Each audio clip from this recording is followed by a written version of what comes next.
What's good, y'all? Derpy, Elijah, y'all in here early. What's good, fam?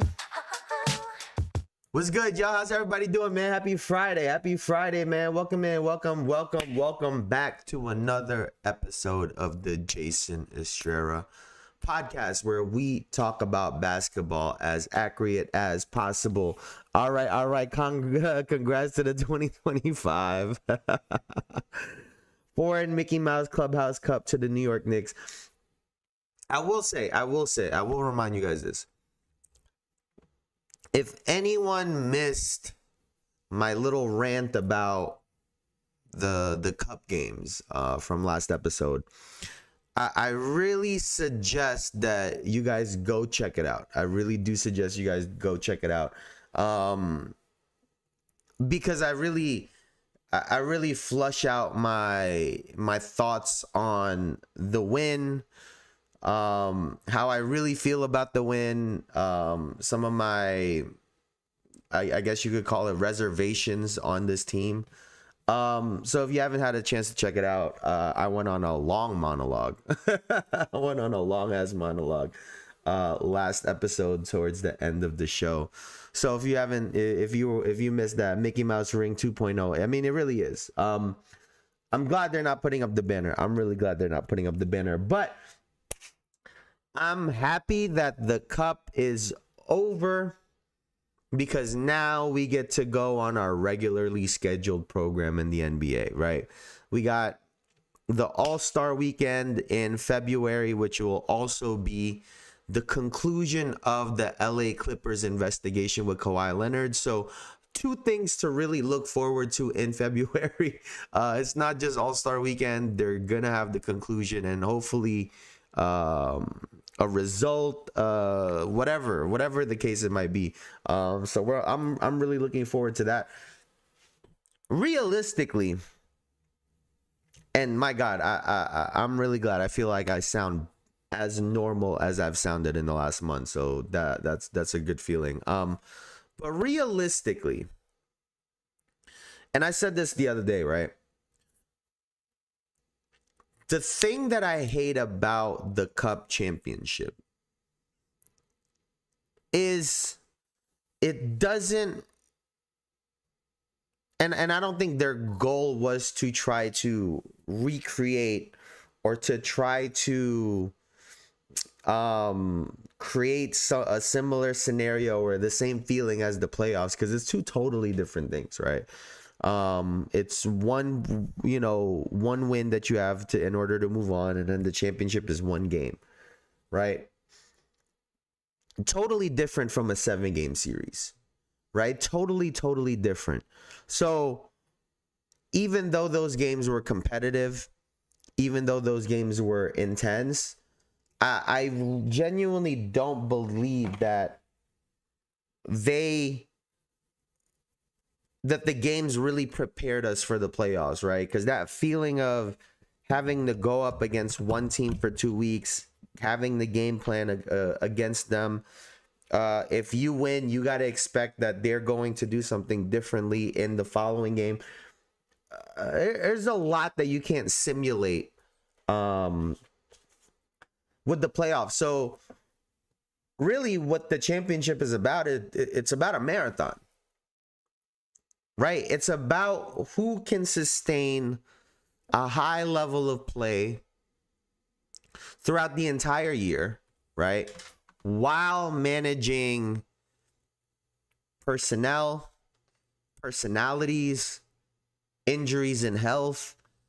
All of those things get managed, right? So that's something that the NBA Cup doesn't take into account, and it's why the NBA Finals Championship is so prestigious,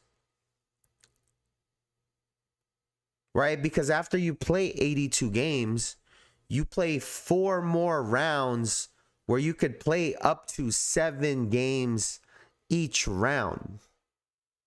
You could potentially play up to, 28 more games, right? You're at well over 100.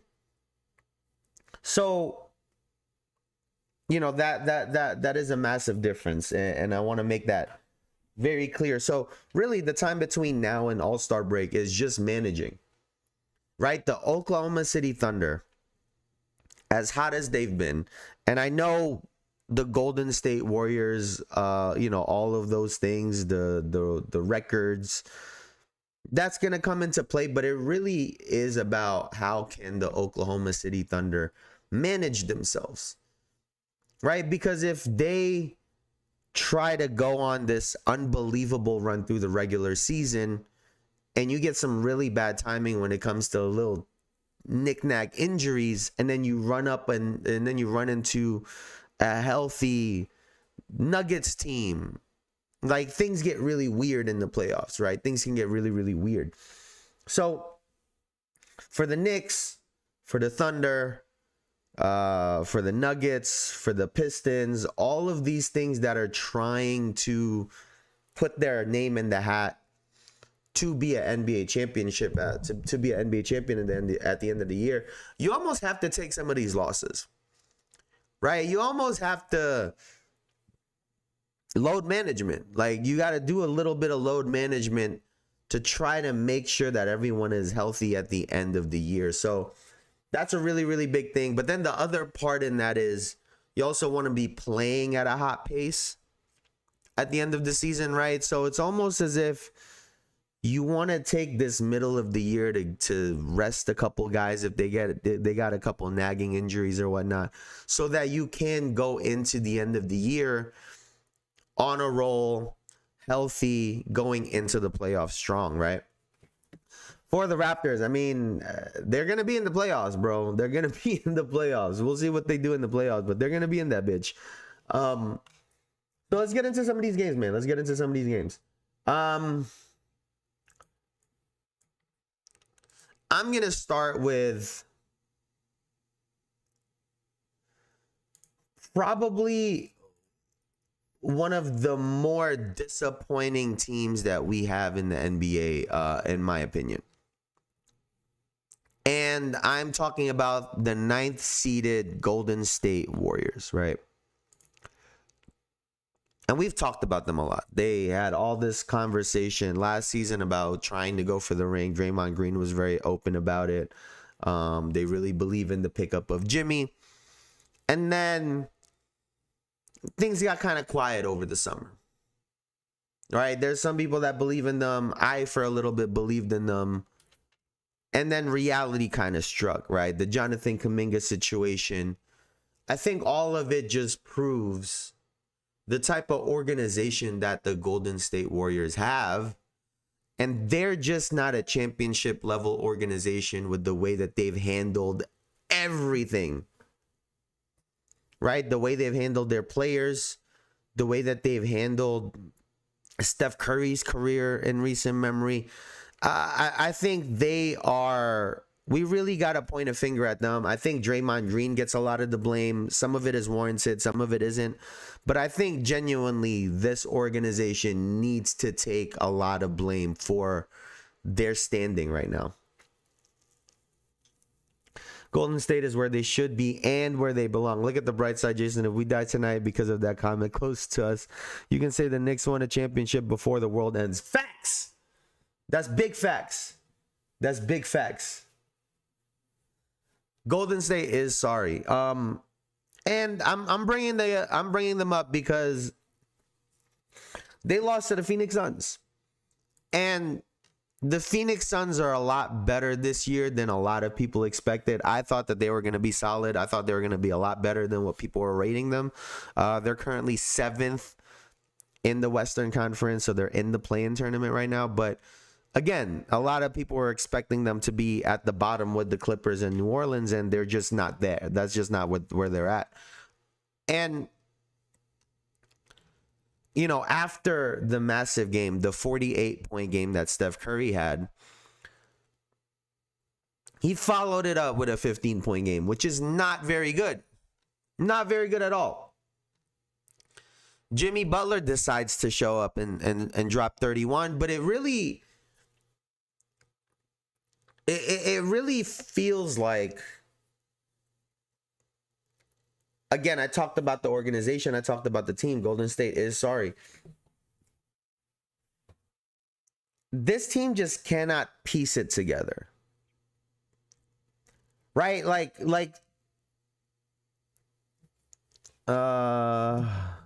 It's really Golden State Warriors' own fault. They could never decide if they wanted to go the youth or veterans. And when they had it right, it got broken up. No joke. There's a comment close to us, and it's all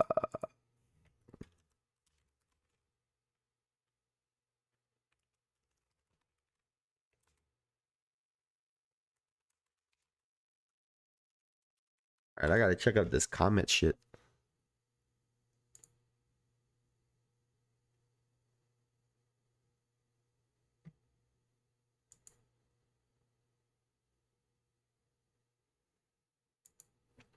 Comet en route to Earth. The interstellar comet 3I Atlas is currently on its way to Earth, making its closest approach on December 19, 2025. This comet, which is not a danger to Earth, will pass within about 170 million miles of our planet. So tonight is gonna be the closest it'll be to our planet. So I think it'll be visible. But we should be all right. We should be all right. What's not all right is the Golden State Warriors, because like I was just saying, I feel like they can't piece it together.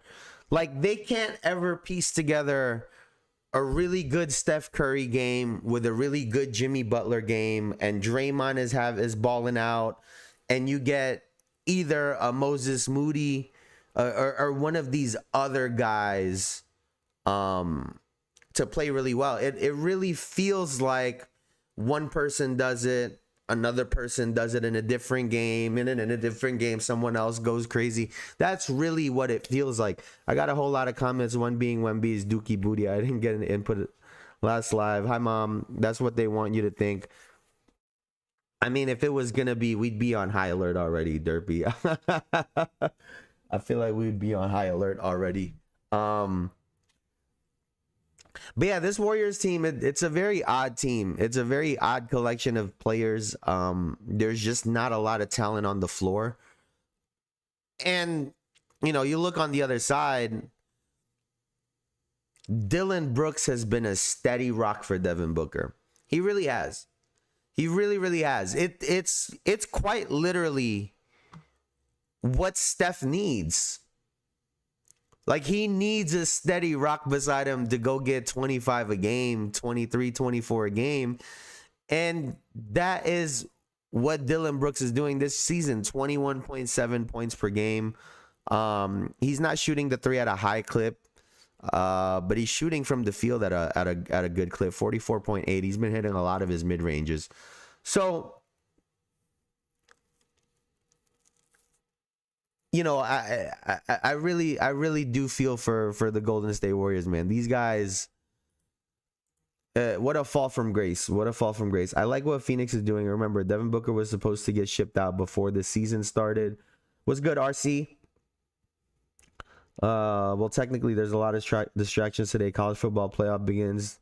The files released today. So, like, I mean, it was supposed to be Jimmy Butler.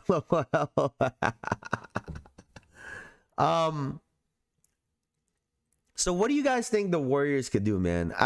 It really feels like they got to blow this team up. And I'm really curious as to what their conversations are like with Steph Curry. And the fact that he has not requested a trade from this team, right? There's people want to talk about loyalty and whatnot all the time, but he is wasting another great season out of him with a team that just cannot compete.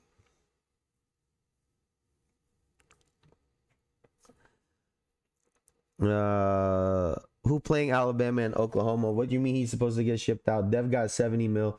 Well, I mean, they obviously chose Devin Booker, right? He's obviously their guy in Phoenix. As long as they got Steph Curry there, it won't be getting blown up. It should. I said trade all three for years, and y'all keep rejecting it. Well, realistically, Elijah, they should have traded the whole team years ago. Right after the Jordan Poole situation, after the Draymond Green situation, and then Draymond, 2 seasons ago was putting people on headlocks. They should have been traded everybody. They should have traded everybody. And honestly, you know, Clay has gotten a lot of shit, and he hasn't played well this year. I'm not saying he's played well, but in comparison to a Brandon Podziemski and a Buddy Hield, they should have just kept Clay at that point. Yeah, right? And I've said this multiple times. But they should have done it. They at this point they should have just kept Clay because he's still a better shooter than both of those guys. They'll do a proper full rebuild when Steph walks away like Kobe for the final time. Yeah, but what's the point in that, RC? Like the difference in the Kobe situation, he had the Achilles tear, right? He had the Achilles injury. It was very clear that he wasn't going to be the same Kobe. Steph is still Steph. And they're saying that they want to compete, but their actions aren't matching it, right? Their words and their actions aren't matching. They're telling you they want to compete for a championship, but they have Quentin Post as their starting fucking center. Like, make it make sense. We got Sengun on the other team. We got Jokic on the other team. Like, look at some of the players these other teams have. You got Hartenstein and Chet Holmgren on OKC. Like, these guys just cannot compete. Just off talent. Just off talent alone, they can't compete. 2021, I think. 2021, 2022.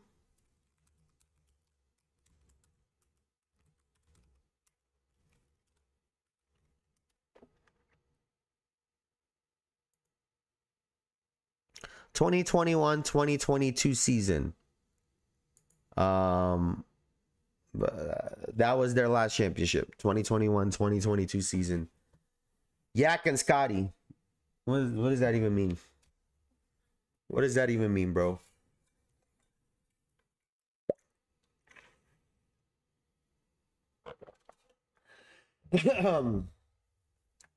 All right, man. Let's move on from the Warriors because there was last name Post, but you can't even post, just diabolical. At this point, that motherfucker's a post it. Yeah, couldn't post my ass. And the worst part in it is it's not like he's a bad player. He's just not what they need. And for sure not a starter. Now, from one team with a very disappointing loss. So that was the Warriors finals hurrah. Then sounds accurate. Yep, and haven't done anything to really fortify this team since then. Another team that got a really disappointing loss is the Houston Rockets last night. They lost to the New Orleans Pelicans. 133-128. They are now 5th in the Western Conference. They're behind the San Antonio Spurs, the Lakers, the Nuggets, and of course the Oklahoma City Thunder. And it's weird, right? Because we've talked about this since last season. Kevin Durant produces at a clip where you almost can't fault him, but you also can fault him, right? He scored 32 last night, shot 80% from the field, 4 of 6 from 3, 4 of 4 from the free throw line, had 7 assists with 2 assists, 7 rebounds with 2 assists, a steal, and 4 blocks. So it's not like Kevin Durant didn't have a good game. That's a great game. That's a great game.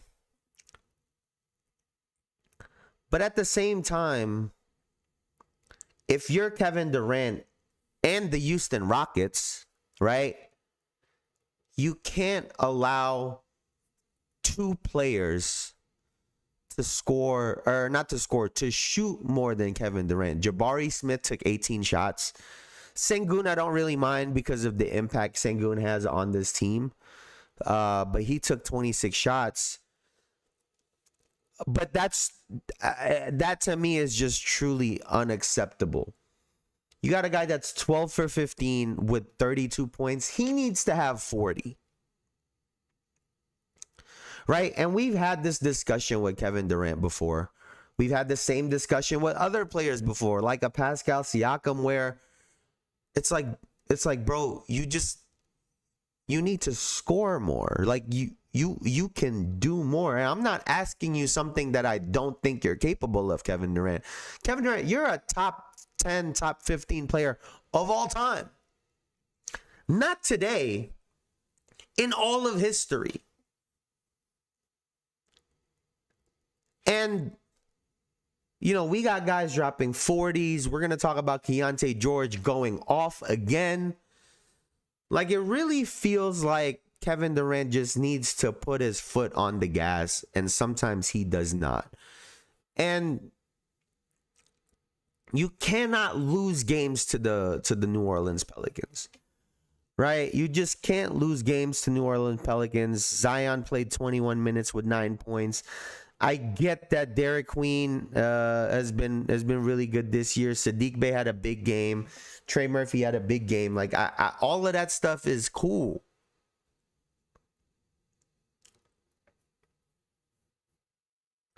Jay, why don't they feature Amen Thompson more? He gets touches, but he should be more of a focal point. Asan, he got no jump shot. He has no jump shot.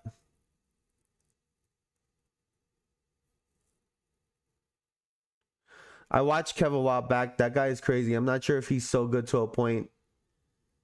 He hurts game plans. He doesn't miss. I see, but that's the thing. Like he's. Do you have elite schemes or just give to the ball? Like I honestly, I don't give a fuck what they do with Kevin Durant. Just give him the goddamn ball. And again, to answer your question, RC, Amen Thompson cannot shoot the basketball. Right, he had a really good game shooting from the field, 11 of 14 for 23 points. But especially down the stretch in games, he can't be the primary ball handler. Let me see what he shoots from the free throw line. He can't be the primary ball handler. They're gonna drop and pick and rolls on him, right? They're gonna hit him with crazy drop coverage. He can't be your corner guy because now that low man gets to help on any drives. So he essentially has to stay at the dunker or be the pick setter. And I think that's why he's not as involved or as much of a focal point as you'd want him to be, his offensive game just is not. It's just not as sharp as Kevin Durant, obviously, or a Sengun. Like when you have two offensive players that could be dominant the way those two guys can be, right? Sengun and Kevin Durant can both really dominate the game on the offensive end.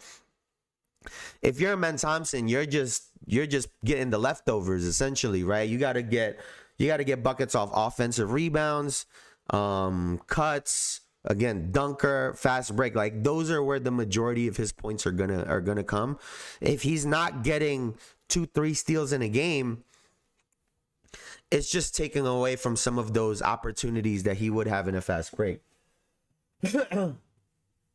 Okay, he needs to work on that. Because he's got a lot of promise. He's got a lot of promise. If he can start hitting threes at, where is he right now?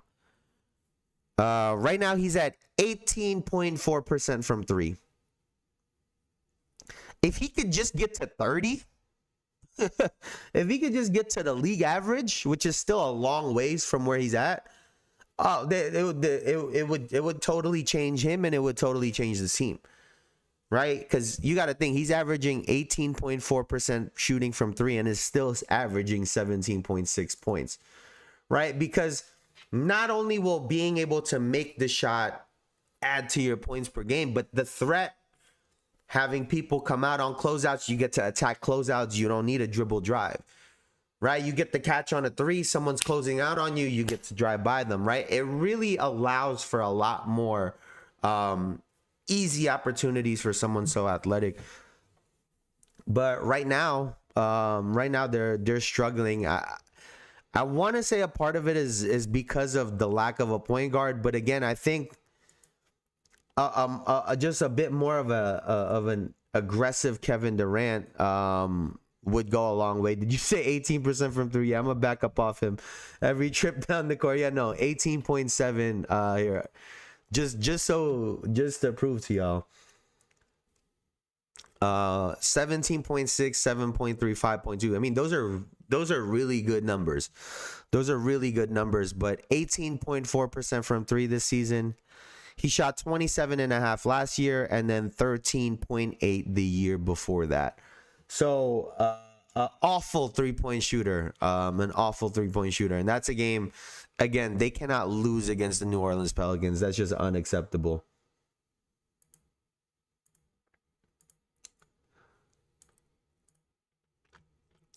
All right, let's get to this point right here. Because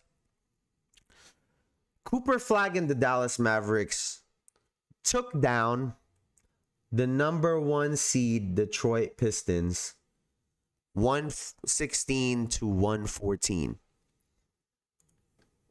Hear me and hear me clear. This week will go a long way when it comes to giving Cooper Flagg the Rookie of the Year award. He just became the youngest player to score 40 points in an NBA game. Granted, they lost that game, but now he turns around and beats the Detroit Pistons, the number 1 seeded Detroit Pistons in the Eastern Conference against a hot Cade Cunningham. Pause if necessary. But this week will go a long way when they ultimately give the Rookie of the Year award to Cooper Flagg. And I get Knupple's been playing great. But we know popularity has a lot to do with this. And there's a lot of eyes on Cooper Flagg. Not only that, but he has gotten a lot better very quickly, right? We talked on Wednesday about putting him at point guard was just to serve his development in this game, not to turn him into a point guard. And I think we are seeing the benefits of that. He looks so much more comfortable when he's getting into lanes, looking for his teammates, coming off of pick and rolls. He just looks very, very comfortable already, right? Already looks comfortable. And those two rookies from Charlotte are hoop. No, they really are. But I mean, it's also Charlotte. Like, like that's the other part. You know, we might hate how that works, but that's just how the reality of that works, right? Cooper Flagg, let's pull up his numbers really quickly right here. Cooper Flagg right now is at 18.6 points per game, 6.4 rebounds, and 3.6 assists. Let me see. Do they have...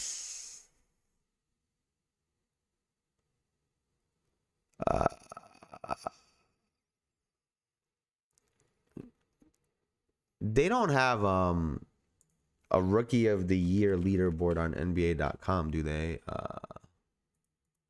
Look at let's see. I'm really curious. All right, so here's the rookie. Yep. And here it is. F the haters, Knicks, we up, boys. What's good? We up.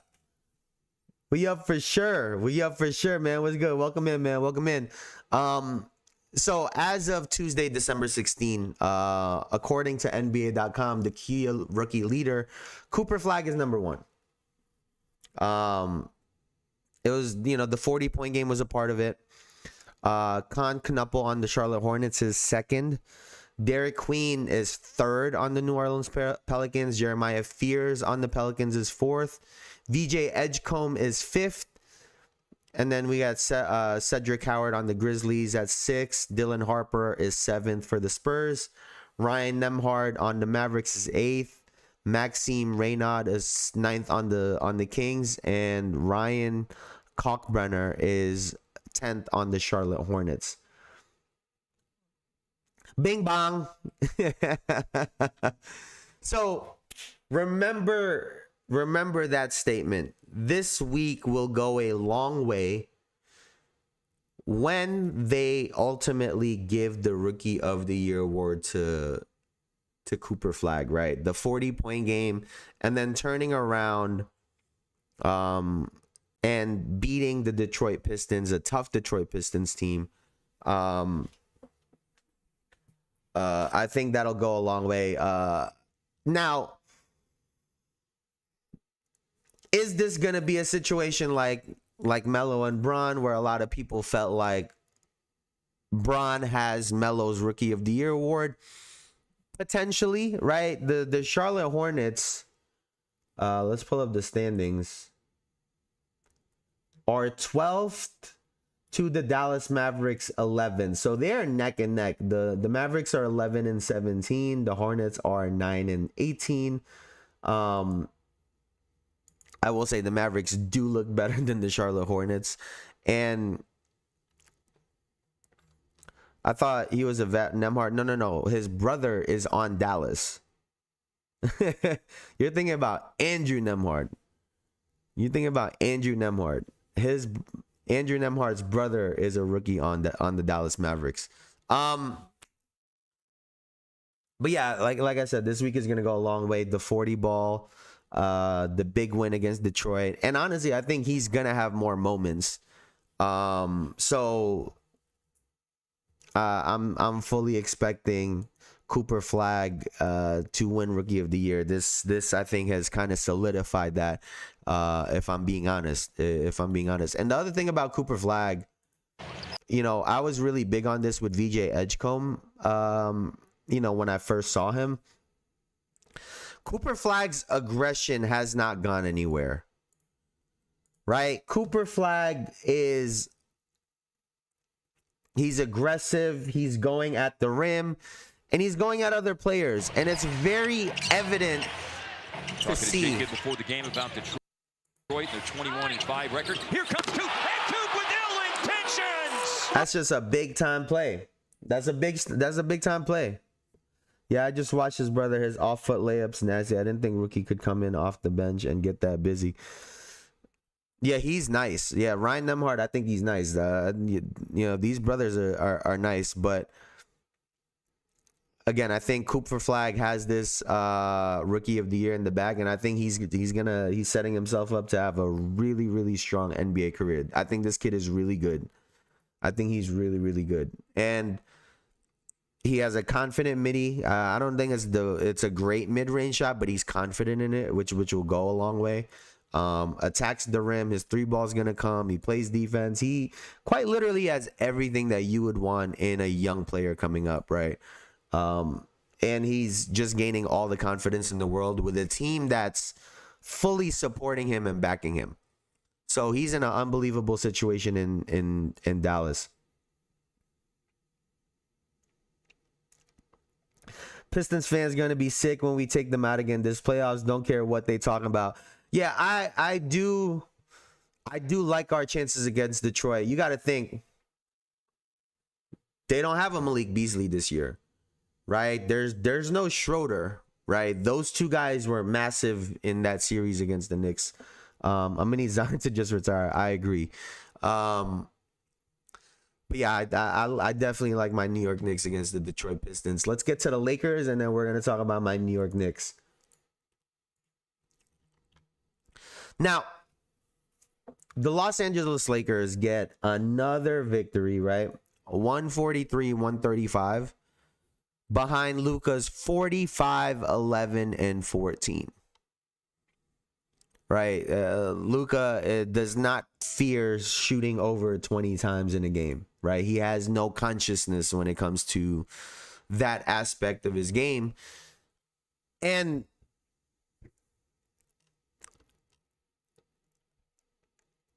you know, LeBron had a big game in this. He had 28, 7, and 10. But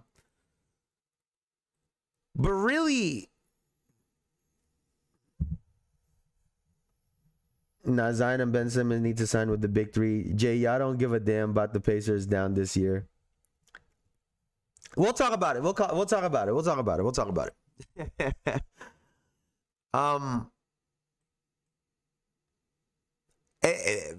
Again, I think this is just another example of the Lakers will go as far as Luka takes them. Right? Luka, even it was a lot of glazing last week, but Luka, for all the shit that we give him, I mean, this 45, 11, 14 with 5 steals and only had 1 turnover in the game. Right? Like stats like that don't even look real. Right? 45, 11, 14 with 5 steals. Like, that shit don't look real. And do I believe the Lakers can beat the Thunder? No. Do I believe that the Lakers could beat the Nuggets? No. But there is a possibility, right? There's always that possibility, and in the middle of that would be Luka Doncic, and it'll all obviously come down to healthy Austin Reeves. Is he going to respond in the playoffs this season? Because last season it didn't go well in the playoffs for him. What type of LeBron are we getting, right? LeBron for this year is averaging 18.6 to go with 5.8 rebounds and 7.5 assists. But if they're going to get the 28, 7, and 10 here and there in the playoffs to really help out Luka and Austin Reeves, and y'all might disagree with me, but I think it's very possible that they can beat anybody in the playoffs. Do I think they will? No, but I think it's possible. That's just, I really do think Luka is that good at basketball. Like, I really do. You could talk about his defense, his lack of defense and whatnot. His impact on the game is that big. And, you know, you get a Jackson Hayes to go 7 for 7 with 16 points. How the fuck does he have 3 rebounds is really the question for me. But yeah, like it's very possible. Ain't nobody scared of the Lakers come postseason time. I agree. No one is scared of the Lakers. Everyone is scared of Luka. And I truly believe that. You could say people aren't. Watch how they play defense on him. Watch how all 5 players on the other team are watching Luka the entire time. And on the other side for Utah,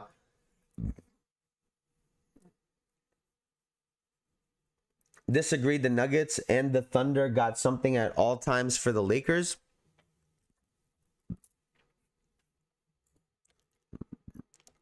I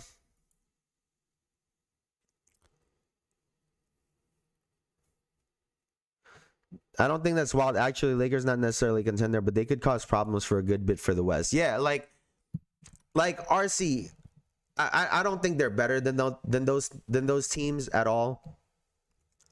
But let's talk about the Nuggets. We've seen Jamal Murray come up small in the playoffs, right? Not have the best of series, right? And they're not getting out of Cam Johnson what they were expecting. Aaron Gordon is out right now. There are some question marks when it comes to this Denver Nuggets team, right? We've seen them go up and down a lot in the playoffs. They'll play great one game, play awful the next game, right? We've seen it. The Thunder, now, I don't believe that they have a whole lot of question marks, but we have seen their players get injured. We've seen Hartenstein go in and out. We've seen Chet Holmgren go in and out. And, just this season, we saw Jalen Williams miss a ton of time. And if Luka, and this is really the big issue with the Lakers, in particular against the Oklahoma City Thunder, if they're not giving Luka Doncic and Austin Reeves the whistle that they're getting in the regular season, then it's damn near a sweep. But if Luka and Austin Reeves can somehow draw fouls on Lou Dort, Cason Wallace, Alex Caruso, then things get really, really interesting, right? Things get really, really interesting. And as bad as Luka can play at times, he seems to always be in games. And if games are close, I really do think it's a toss-up. I know SGA has been great and the Thunder have been great in closeout situations, but I think Luka is also really special in those scenarios. Again, do I think it will happen? No, but I think it is a possibility and something to watch out for. I'll say this, with Luka and the Lakers, Western Conference seedings and playoffs matchups will be huge for them, and which Ain't will be showing up for the rest of the season, rest of the way. So far, so good. That is a big part, right? DeAndre Ayton needs to average a double-double for them. Like, he needs to get like 16 and 10 for them in the playoffs. And then you get what you get out of Luka, you get what you get out of Austin Reeves and LeBron. And then hopefully everything else can kind of fall into place. Rui don't have to play out of himself. Jake LaRavia don't have to play out of himself. Jared Vanderbilt, like, all of these guys can fill those spots, fill those roles in. Again, I think it's a long shot, right? To your point, I think matchups will be big. If they play the Rockets, I think they got a much better chance. If they play the Nuggets, I think they got a good chance compared to like playing the Oklahoma City Thunder, right? I think the Thunder would probably be their worst matchup because they could run them out off the floor. Versus those other two teams who I think give them more opportunities. But yeah, before we get off of this game, this guy, Keontae George, can hoop, man. Like, this guy, Keontae George, we got to keep watching him. We got to keep watching Keontae George. Because Lauri Markkanen was out in this game. Keontae George still had 34 to go with 8 assists, 4 rebounds, shot 45% from the field, 45% from 3, 91% from the line, 11 of 12. So someone to keep watching. This guy Keontae George can really hoop. And he's showing it. He's really been balling lately. Ace Bailey added in 19, again proving he could score on the NBA level. Some promising young talent over here in Utah, man. We said it last episode. We're saying it again. So some promising young talent. Now,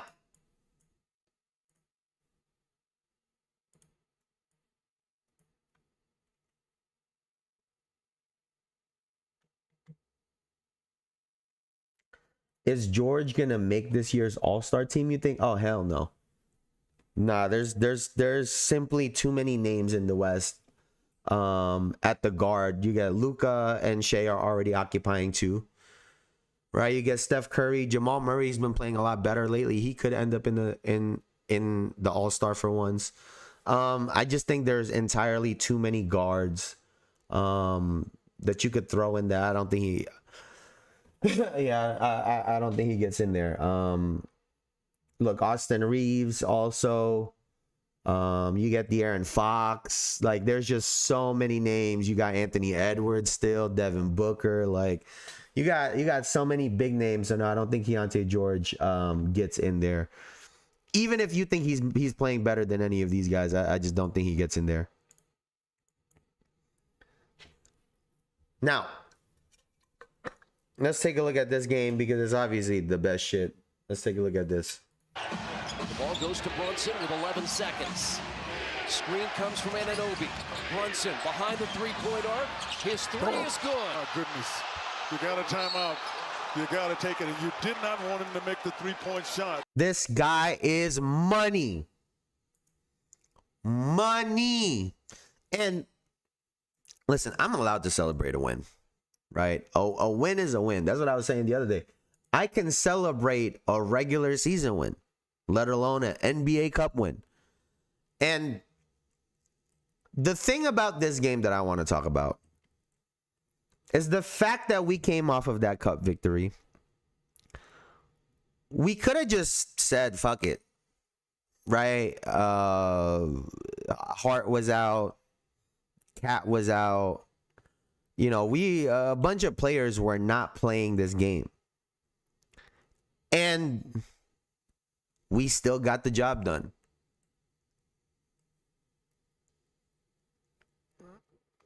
Brunson doing his Tyrese Halliburton got him on the pace. I mean, he was doing it all last year in the playoffs too, man. He was doing it all last year in the playoffs.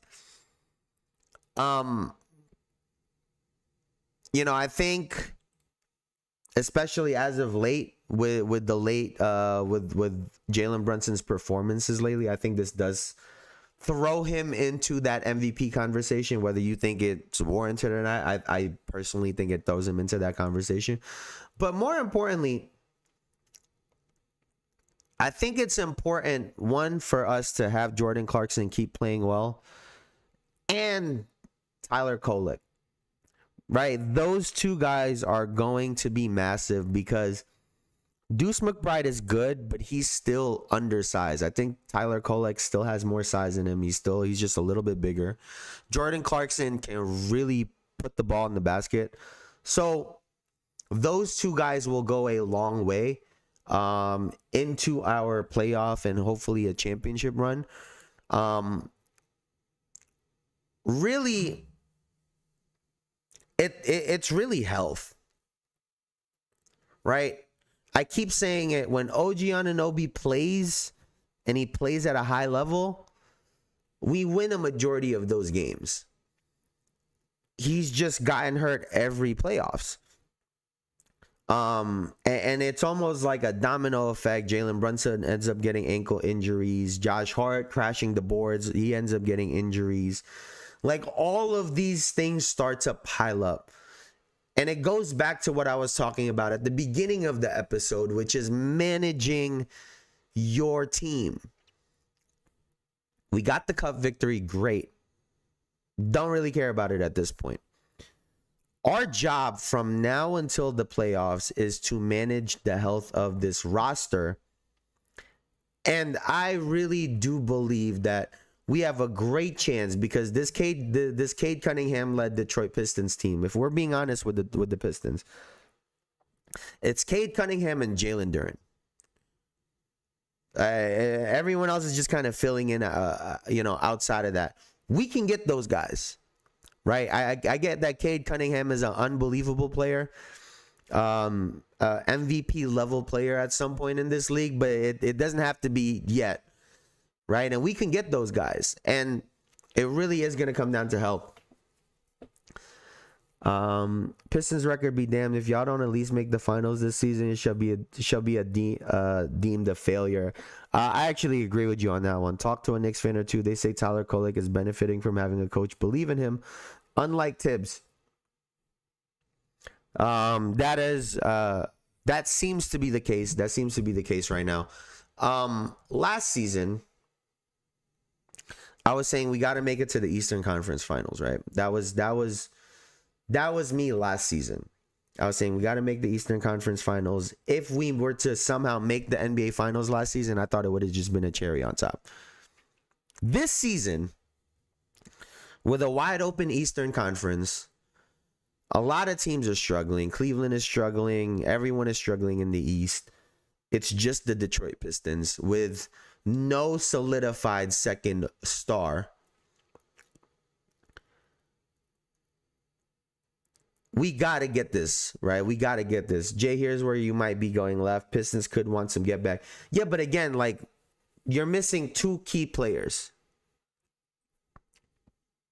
Malik Beasley was massive for them last season. Massive Malik Beasley was. And so was Dennis Schroeder. Right? Those are two missing components that they have right now. And, when you look at the Knicks, Jordan Clarkson is for sure a huge plus. Tyler Kolek playing the way that he's been playing, a huge plus. If we could all be healthy, I think it goes a really long way. Now, the question for the Pistons is, who's going to guard Cat? Is it going to be Isaiah Stewart? You can't have Jalen Duren guarding him because it takes him away from the paint. It just leads to, I think we're a mismatch for the Detroit Pistons. I think it'll be a fun series. They're for sure going to try to tackle us. But I like my New York Knicks in that series. And again, we could have laid down. We could have taken this loss. But I do like the fact that we fought for this win. Because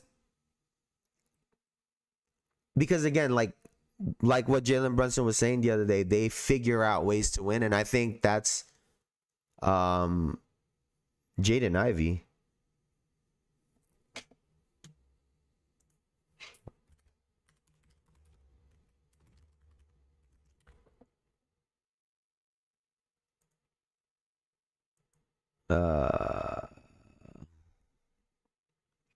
Yeah, he's still out.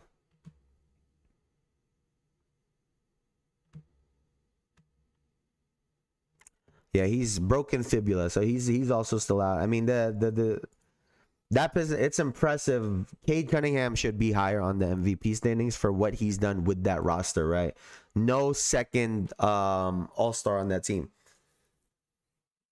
Excuse me, but I like Jalen Brunson in the clutch. I like what we're able to do. I think the ball is flowing a lot better this season. There's obviously times where it becomes the Jalen Brunson one-on-one show, but I genuinely think the ball is moving around a lot better this season. And also, when our defense is on and we're getting up and down the floor, we're a really hard team to beat. Like, genuinely, we're a really hard team to beat because we got talent at all five positions. So, I don't know if I want to call it a big win, but it was definitely it was a big win. We'll call it a big win. It was a big win for my New York Knicks, man. It was a big win for my New York Knicks. Let me double check this right here. All right. Now,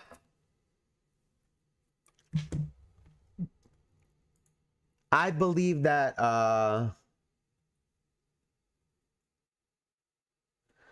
OG is good. He underrated to me. He just does stuff. Might not be a star. He just does stuff. I agree. He's just injured. It really just comes down to injuries, RC. Like, he's unbelievable when he plays. His jump shot has gotten so much better. His mid range, like he got a way deeper bag than he did when he came into the Knicks, right? He's really grown. His defense, unbelievable defense. But again, he's always injured.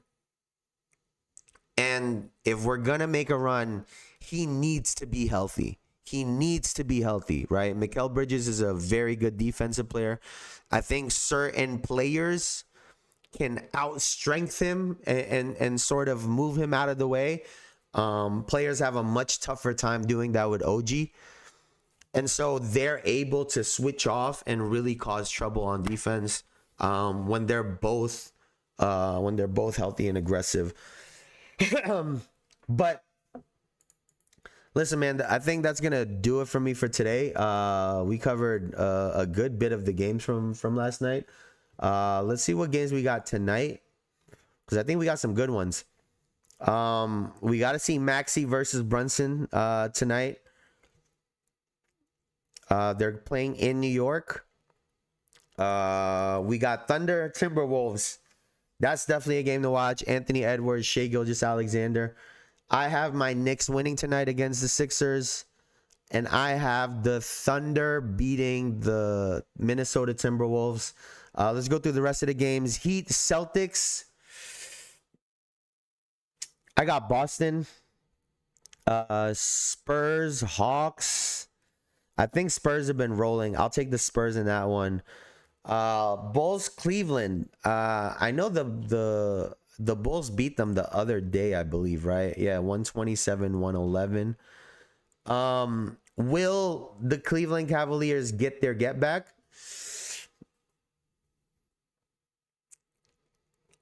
I said it the other day, and I'm gonna say it again. I think this Cleveland Cavaliers team is compromised. Some of the losses, like a loss to the Bulls the other day, those go a long way. I think they're going to lose back-to-back to the Bulls, and it's going to seal their fate for the season. This team is going completely downhill. By next week, they're going to be at 500. They're going to be at 15-14 by the end of tonight. By next week, they'll be at 500. So those are my picks. Again, man, thank you guys so much for hanging out with me. As always, I appreciate you guys. You guys are the absolute goats. Derpy, I appreciate you for popping in here. Elijah, you're the goat. RC, you're the goat. My mom was in here. Who is this? Nigo was in here. Eli was in here. I appreciate y'all so much, man. Thank you guys so much. Before I get out of here, please leave a like, comment, and subscribe if you have not done so already. It really helps the channel out. Thank you guys so much. Y'all could have been anywhere on the internet, but y'all were here with me, and I appreciate you for that. So I will see you guys here next week. Y'all have a great weekend, man. Thank you so much. I'll see y'all later. Peace.